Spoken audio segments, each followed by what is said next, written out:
I'm afraid much of it is gone now. The backyard is unrecognizable, overgrown with plants and weeds that make one forget the ordered chaos which made this place so peaceful. The lemon tree is gone. The monsteras, known to me by the name my grandmother taught me, Costella d'Adam, Adam's rib, are gone too. The roof over the table where we used to eat collapsed long ago. To think of the endless meals we ate at that table. What a poor and unfaithful representation this is. Inside, the kitchen is somewhat intact, and yet none of its iconic objects are there anymore.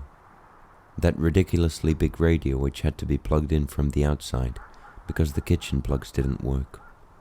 Those small cupboards filled with wood lice.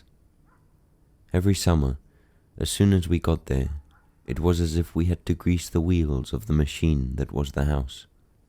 The tiny fridge had to be turned on and filled with food, or it would freeze the few things we had brought with us.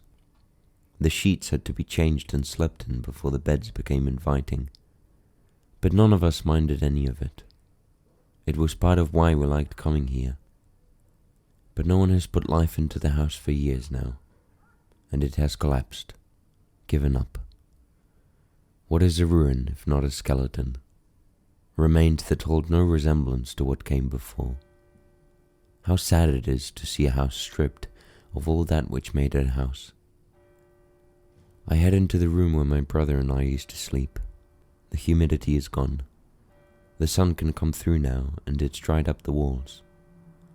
We used to have the most vivid dreams here. There was something about the air in this room that made one more attuned to them. I look through what used to be the window frame leading to the other bedroom. The gap has become much bigger now. Most of the wall is gone. To my left, the staircase leading upstairs is non-existent. It's just rubble now. A ruin is the opposite of life. When we walk through a forest and come across a ruined building, we become afraid and anxious. It seems almost as if the abundance of life that we can smell, see, and hear everywhere else in the forest has decided to shun this place. That same sense then invades our skin and makes us hurry away. Ruin is death and forgetting. Why else do we inhabit ruins with ghosts? Is it not because we overlook the life that once took place there? We forget that there was laughter and sorrow, love and hatred within those walls. Where has it all gone? Even I forget, among the rubble of this old house. Not entirely, mind you. I can still picture my brother and myself hurrying home to lunch, dripping wet from having swum in the sea. My father asking us to set the table. My mother playing the cello upstairs. The whole house had been full sometimes. My uncle and aunt, my cousins, my grandparents. Those long summer days had been full of talk and play and laughter and food. Time slowed down for everyone. All our city worries and city problems had no place here.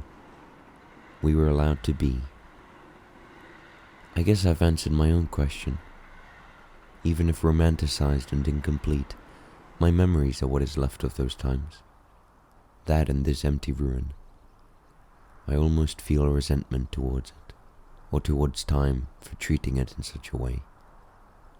But I'm grateful to have come. My day-to-day life in that other country can become quite lonely. I don't have any ruins there to feel sad about. But enough self-pity.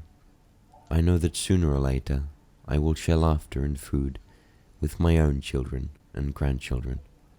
And even if my house becomes a ruin, the love we feel there will be cherished, at least by a few.